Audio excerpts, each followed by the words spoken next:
Awesome. Well, welcome folks from all different parts of the US and potentially the world, who knows? My name is Marcus, and we are all thrilled to have you here. I am on the program development team here at EF Study Abroad, the division of EF that partners with colleges and universities to design modern, innovative, and impactful study abroad experiences for students. And I have several colleagues here with me, and I would just love if they would introduce themselves quickly before we jump into it. Great. Hi, everyone. I'm Rebecca Barr. I'm on the program development team with Marcus. You'll hear more from me later, but great to see all of you here. And hello, everybody. I'm Kendall Rostuin. I'm Vice President of Academic Affairs for EF Study Abroad. Delighted to be here with all of you. Thanks both. Before I get started, I just wanted to say thank you all for taking the time out of what I'm sure is a busy Tuesday for you all to be here with us for this approximately an hour. We believe at our core that study abroad programs expand student perspective and accelerate growth, and many of these opportunities would not be available if not for passionate folks, educators, administrators like yourself, making an effort to make these programs a reality. So thank you to all of you for being here today and the work that you all do. In this session, we'll introduce EF and we'll jump into a lot more specific information about our first year programs, and we absolutely will have time for questions at the end, but feel free as you think of things to drop them in the chat as we go along.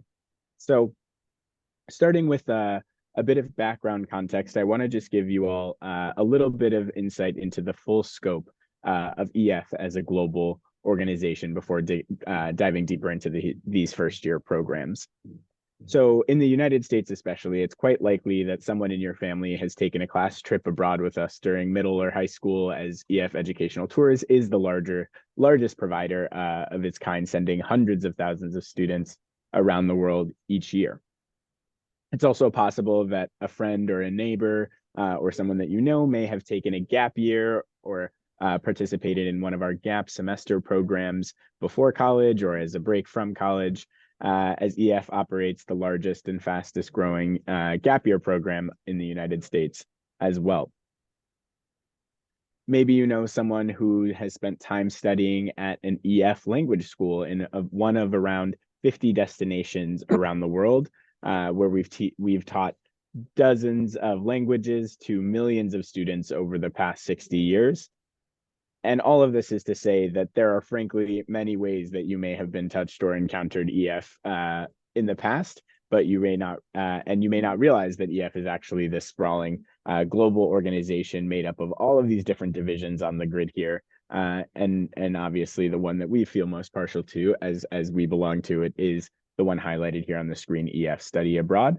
But no matter which of the divisions or dots that you represent internally within EF, all of us are bound by this central idea that the world is better when people try to understand one another. That is foundational to all of our work, and that's what's led the mission and vision over the past 60 years, growing to 52,000 employees across 600 schools and offices, working in 100 different countries, supporting 1 million learners and travelers every single year. And all of that has been guided by our family, the Holt family, who is the founding family of EF, and we've been able to maintain our family owned and independent status since that this whole mission has started since 1965. So just a quick bit of, I know I flashed through that, but just a quick bit of background history to set the context of sort of the EF's global reach. And as we think about today's session and moving forward, we're really zooming in on EF Study Abroad specifically. Like I mentioned, that is who the division of EF that works with university partners such as yourselves. And even we have a storied past with this. We've sent over 5,000 students per year abroad on faculty-led programs and have been building a series of first-year programs with some of our closest partners. We work with more than 400 different colleges and universities, including the ones you see on screen, and are especially excited to announce in this space our School of Record partnership with Colorado State University, which is really the academic powerhouse behind our first-year programs that we'll get into more in a little bit. And as we think about our sort of academic relationships, I want to bring in Kendall's voice here as our sort of representative for EF Study Abroad's academic philosophy.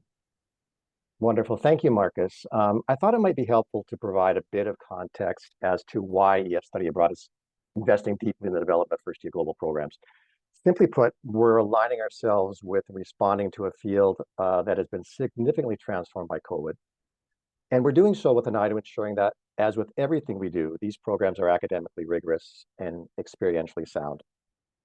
With the global pandemic, the education abroad field has had to redefine its thinking around a number of key challenges, but I want to speak to two of them, related specifically to one, how the field is going to not only rebound from the dramatic decline in mobility in 2020 to 2021, but also how is it going to do so in a way that enables it to crack that 10% ceiling of students who go abroad.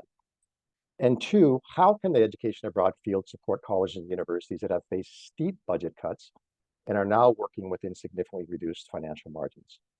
Many study abroad offices across the country have certainly felt the impact of COVID. Colleges and universities today are paying more attention than ever before to savvy enrollment management skills to help pull them out of the financial challenges created by COVID. So with this in mind, at EF, we're rethinking how we approach study abroad at the post-secondary level. Despite the fact that 70 to 75% of graduating high school seniors upon entering college signal their intention to study abroad at some point during their college careers, the reality is that only 10% actually do. And this has been consistent for decades. So what is happening? Well, we know that a lot is happening. Between the first year of study and their third year, students come up with all kinds of barriers, some real, although most of them perceived, that keep them from actually following through on their intention to study abroad. We at EF feel that by exposing these students to global study experiences early into their four-year college careers, we can remove any of the perceived barriers well before they can even be raised and actually begin to crack that 10% ceiling. We realize that this isn't the cure-all for enhancing participation, but we feel it is an important step. So accordingly, we're creating global learning spaces specifically designed for this emerging population of 18 to 20-year-old students. We feel no organization is better prepared to do this than EF. For over 60 years, we've sent US high school students abroad by the thousands. Last year alone, some 50,000 students. And we understand better than anyone the behavioral mindset of these emerging adults as they enter college. So as study abroad offices articulate the value of your work to senior administrators, we encourage you to consider how this emerging student population can play a role in your campus internationalization efforts, and importantly, in your enrollment management efforts. How can I do this? Well, first of all, through recruitment, by attracting high-performing students to your school. We know that students who are already thinking globally in high school are more highly motivated to do so in college. Knowing that they can take advantage of these opportunities early into their college careers attracts curious, growth-minded applicants who are more likely to be retained through to the completion of their degrees. On retention, we know that study abroad experiences boost retention rates and graduation rates. Recent studies by UT Austin, UC San Diego, and the University of Georgia on study abroad and academic performance show that students who study abroad are 15% more likely to graduate in 4 years than non-participants. And from this, we can infer that students who are able to incorporate a study abroad experience early into their 4 years of study will only improve that upward trend. And we know that students returning from abroad help deepen a campus's internationalization efforts by bringing a global lens to classroom discussions. We feel that the earlier students can begin to bring this lens to the classroom, the better. They've acquired knowledge of other peoples, places, and ideas, and a level of intercultural fluency that will serve them well throughout the remainder of their studies and well beyond as they carry out lives of purpose, regardless of their academic specialization. So Marcus, if you could please advance to the next slide. So on the previous slide, I spoke briefly about how EF can support your institutional goals of recruitment and retention. On this slide, I'd like to pay particular attention before handing it off to Rebecca to how our first year programs can support your enrollment management projects and optimize on-campus space. This is a reality higher education is facing. For schools facing over-enrollment challenges, sending a cohort of first-year students on an academically rigorous first semester abroad program frees up bed space for other students in the fall. For schools wrestling with first-year enrollment melts from fall to spring, students who return from their first-year fall global experiences can, in the spring, provide the cushion needed in support of the institution's final budget projections for the fiscal year. In sum, students returning from their fall overseas experiences can help fill the void left by those on-campus first-year students who withdraw from college after one semester. So I hope this bit of context is helpful. And with that, I'll hand things back to Rebecca. Great, thanks, Kendall. That context, I think, is really, really helpful to understand what's happening in the field of study abroad and why these first-year programs can help with a variety of institutional goals that partner universities of ours might have. I would say that these three buckets are what we hear most commonly from our schools. Typically, one or two of them may be the ones that are the biggest institutional priorities. And we always approach our conversations with our partners like you with a real desire to understand your campus's unique situation and challenges. So when we build first year programs, we really want to build solutions that are tailored to the real life goals, challenges, institutional priorities that our partner universities have. And that's always at the heart of the first year programs that we're building. And now I want to talk a little bit about how we translate these into our own EF spin on first year programs. So when we think about the programs that we are designing at EF, we have, as Marcus mentioned earlier, a lot of experience across EF running programs from high school trips all the way to our gap year programs and our faculty-led programs for college students, all that are really grounded in distinct learning outcomes, top-notch student support designed specifically for this age group of 18 to 20-year-olds, and on-the-ground experiences that can expand students' academic and global perspectives. So I want to talk about what that looks like, but before I can talk about really the what of these programs, I always like to start with the why, right? So the why behind the design of these programs that we're developing. Really the red thread that we use in our EF programs is called the EF World Quotient, or WQ, as you see it here. And this is a learning outcome framework and educational philosophy that grounds really every decision that we make about our programs and forms the basis of our program curriculum. So I want to talk through this diagram quickly, starting on the right there with global perspective that you see. So global perspective is really the outward facing piece of this puzzle. It's all about aspects like cultural awareness, empathy, developing a growth mindset, learning to see the world and the student's role in the world from a new perspective. And it's also really about interdisciplinary academic content that students are engaging with on their program that can provide frameworks and concepts for a new understanding of the world around them, of the society around them, and of their own self. And in that regard, it's not just about traveling somewhere new, living in a new place. All of this ties into it, but it's really about learning how to put that academic lens, learning how to put these new frameworks onto this experience that they're having on the ground in this new environment. So the second piece of the puzzle is really about the inward facing, right? So it's about that personal growth. With this age range in particular, when we're looking at students who are just entering their university experience, it's so important for them to develop those skills like confidence, courage, self-awareness, self-leadership, right? So learning how to set your own goals, how to define your own personal values, how to be accountable to a community, and even how to, set your own routine, learn how to live independently, learn how to navigate public transportation and cook your own meals, and all those really important key components of becoming an adult in the world. And these personal growth pieces are fundamental to the way that we build our programs. And finally, I would highlight what we call core skills. And so if you think about global perspective as outward facing, personal growth as sort of inward facing, core skills are about interfacing, right? How do we interface with the world around us? How do we interface with the people that we're working with? So these skills are all about critical thinking, communication, leadership. And these are the skills that our students need to be successful in a global landscape that has a lot of challenges in it, right? But armed with these building blocks, we also see immense opportunity for our students to really make an impact. So these are the learning outcomes that form the basis of our programs, that we design and evaluate our programs on. And the way that they are achieved is through the layers of student support that we've incorporated into the way that we build our programs. So prior to departure, We provide really thorough orientations for our students to the destination, the culture, to these learning outcomes that we want them to achieve. And we work with our partner universities to embed both their own campuses' orientations and goals for first-year students into the orientation materials to really make those connections between the first-year program and the home campus. We also support, those resources that students need for their travel logistics, and we have very individualized support from our team of program advisors who assist students and their families every step of the way through that pre-departure process. I'll note that our team has a real emphasis on individualized student support. We always look through that lens of diversity, access, inclusion, and belonging as we prepare students to depart as well.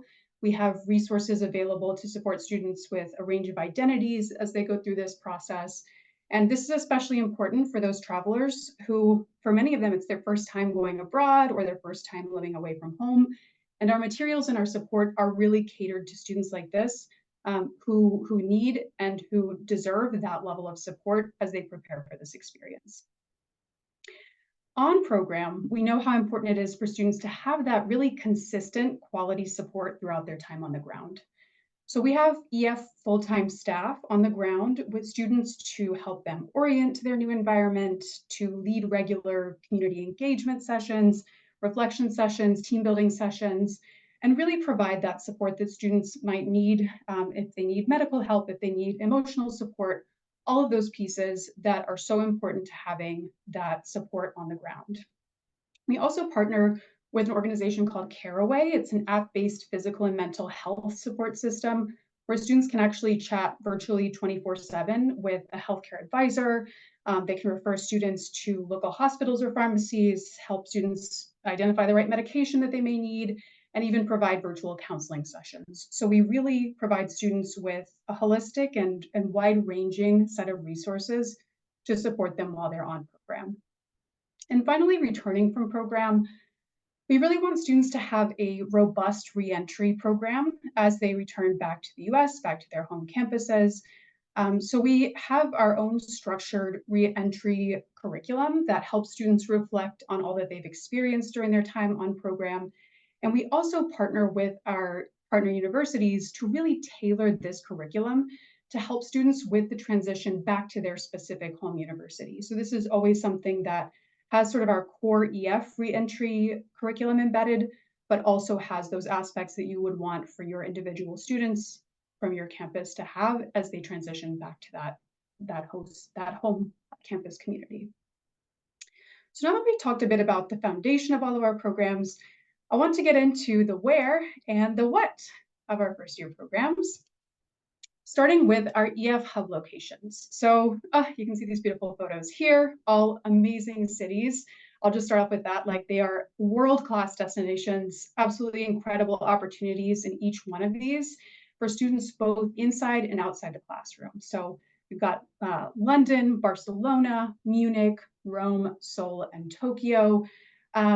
Each of them is a global city with a wealth of cultural experiences, really strong academic cultures in each of them, and a lot of opportunities to be engaged with local communities. I'll also note that they are destinations that are some of the top places that Gen Z travelers and students want to explore. So you'll note that some of these are top study abroad locations that have been, around for a while, really top locations for decades now. But you'll also see cities like Seoul and Tokyo, which have really grown enormously in terms of the interest and demand from US students, particularly of this generation, over the past few years. So we're really investing in some of those locations as well.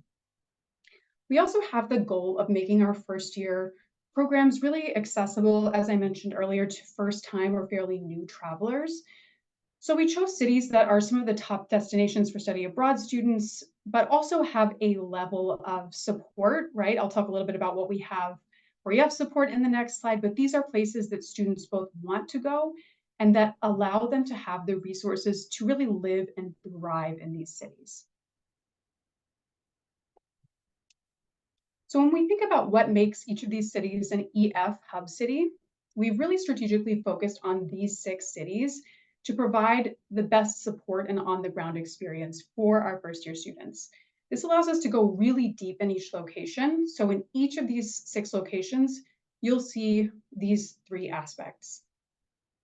The first are our EF study centers, which are longstanding hubs in each of these cities where EF offers language courses. They house our offices for our on-the-ground staff, and really they just serve as these very central spots in each city for the EF community there. So in each of these 6 hub cities, we have an EF study center that really roots our EF presence there. In each hub city, we're also partnering with a local leader in the higher education space to provide top-notch academic experiences that are really designed specifically for those first-year students. For example, we are deep into talks with John Cabot University in Rome, Queen Mary University in London, Hanyang University in Seoul. Partnerships like these really allow our students to take courses within that vibrant and diverse campus community that each of these universities offers. And finally, our programs include really customizable co-curricular activities. I'll talk a little bit more, and Marcus will as well, about what that can look like for you. But these are activities that enhance the academic and personal learnings, both through overnight field excursions, as well as embedded experience on afternoons and weekends that really bring academic learnings to life.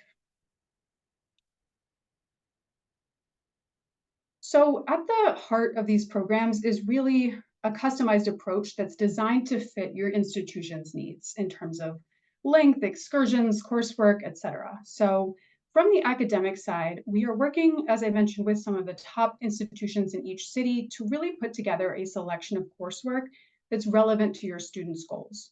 So the coursework itself is really designed to meet the first-year students where they're at. So we're thinking, from an interdisciplinary perspective, we want students to have entry-level courses, primarily in the humanities and social sciences that are really customized for first-year students to gain this interdisciplinary understanding of the world around them. This type of approach really allows for exploration of different academic paths, which can really give students a jump start on declaring or confirming their major, figuring out what path they might want to go down.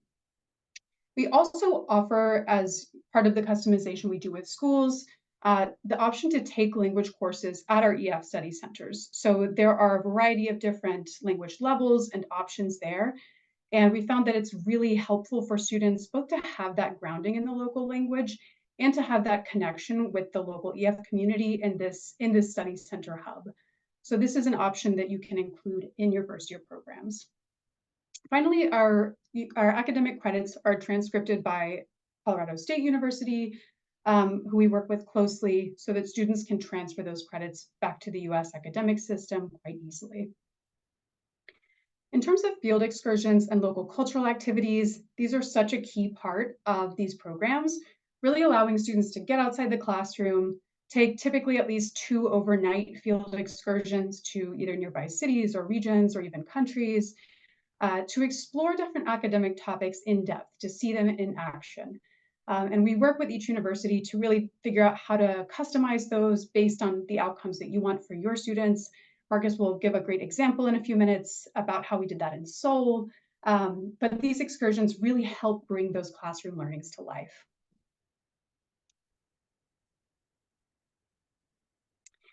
And finally, before I turn it over to Marcus, I just want to talk a little bit about enrollment strategy and pricing. So in terms of a pathway to enrollment, we want to make it as easy as possible for you and your students to apply to enroll in these programs.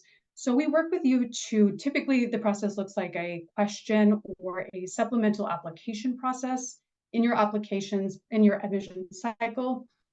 Or we work with you to find some other way to identify best fit students and get them enrolled on these programs. In terms of pricing, we work with you to balance your needs and your budget.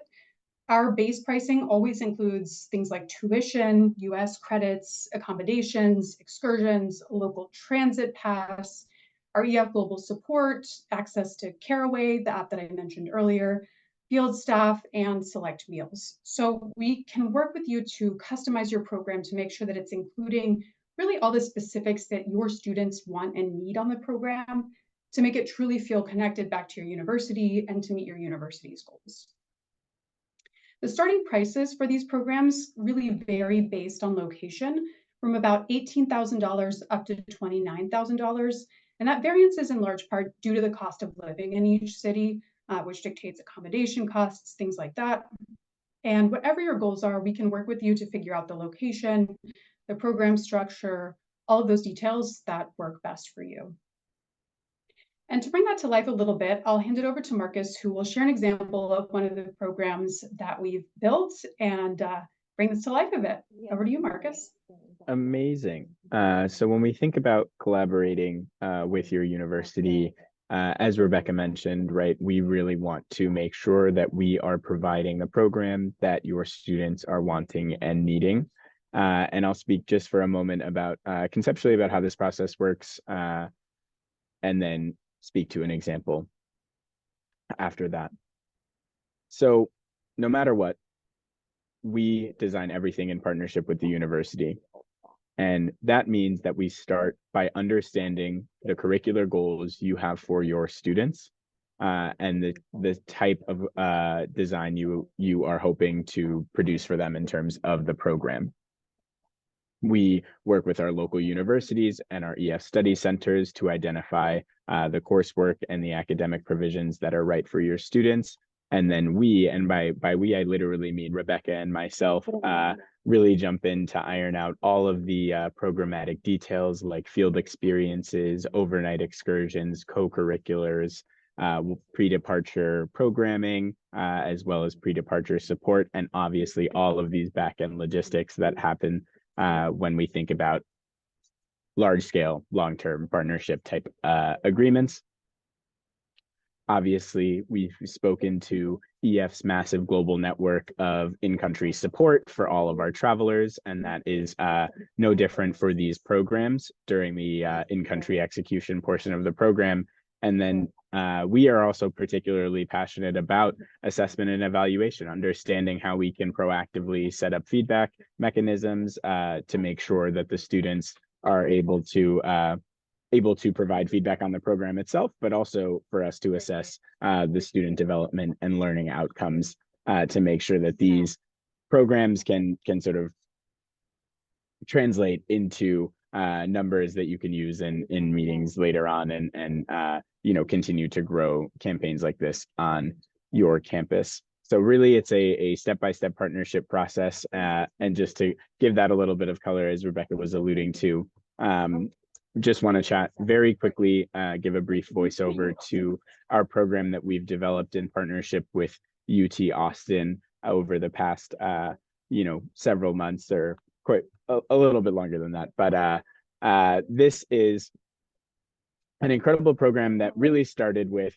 the university, right? The university was hoping to find a way to recruit high quality students outside of Texas with an experience that they wouldn't be able to get anywhere else.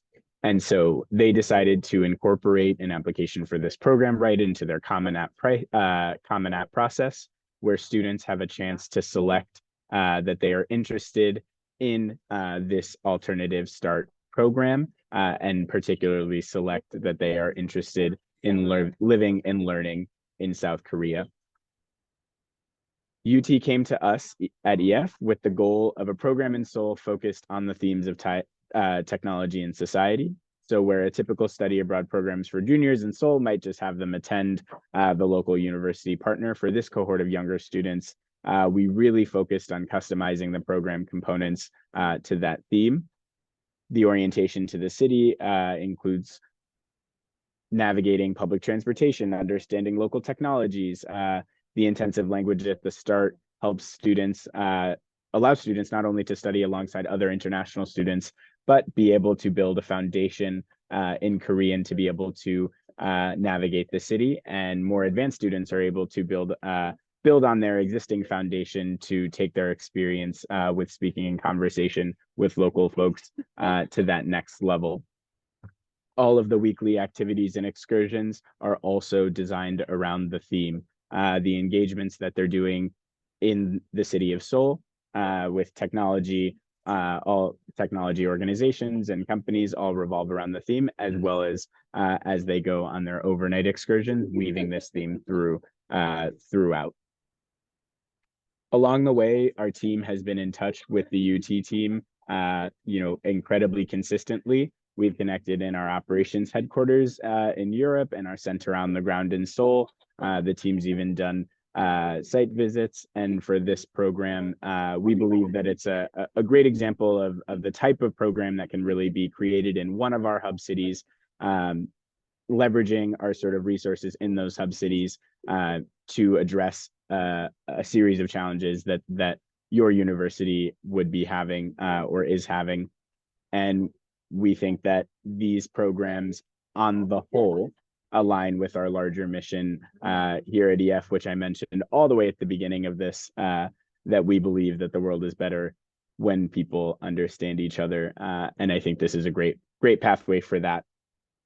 And I just want to make sure we put some faces and names in front of you as we come to a close before we open it up for questions. We understand that it can be a lot to think about something new and something innovative on your campus, but we really truly believe that for this emerging first year space, we understand this age group better than anybody. We look at first year programs as aids to enrollment strategies, absolutely, but so much more than that for student learning and development. And we see them really as launch pads for the academic growth and the sort of health and wellness of your student body and your campus. And in all cases, however you choose to work with us, this on the screen right here is your core team. This here is the group that you can count on to partner with you to deliver these amazing, modern, relevant, and innovative study abroad programs that help further your global education goals on your campus. And they will be reaching out to you following this call. So please be on the lookout for a follow-up from that. And we, like I mentioned again in the beginning, we really appreciate you taking the time out of your busy day and